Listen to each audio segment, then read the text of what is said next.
Today's topic is human rights. John Locke is called the father of human rights. He spoke of the consent of people who have natural rights and liberties given to them by nature.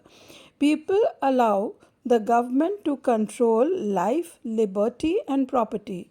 Jewish jurist Rene Cassin is declared to be the father of Declaration of Human Rights.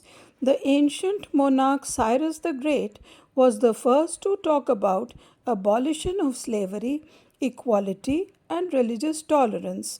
Hobbes and John Rawls differ from Locke by saying that human rights are not mere moral rules, they are based on the give and take of a society based on legitimate conduct.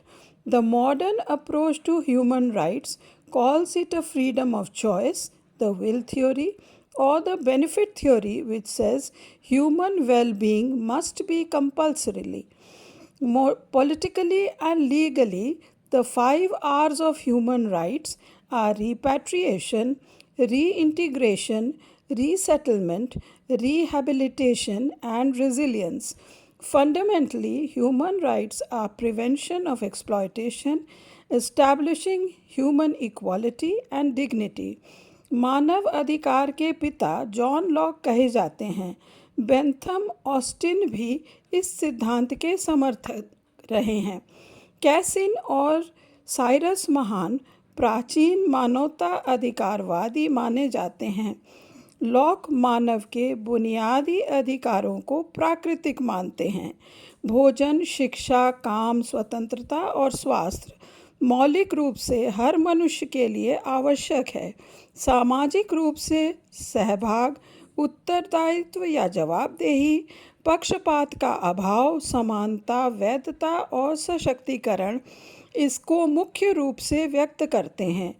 राजनैतिक और कानूनी रूप से ये धर्म की स्वतंत्रता, बोलने का अधिकार, सभा करने का अधिकार, प्रेस की स्वाधीनता, शिकायत का अधिकार आदि के रूप में दिखाई देता है।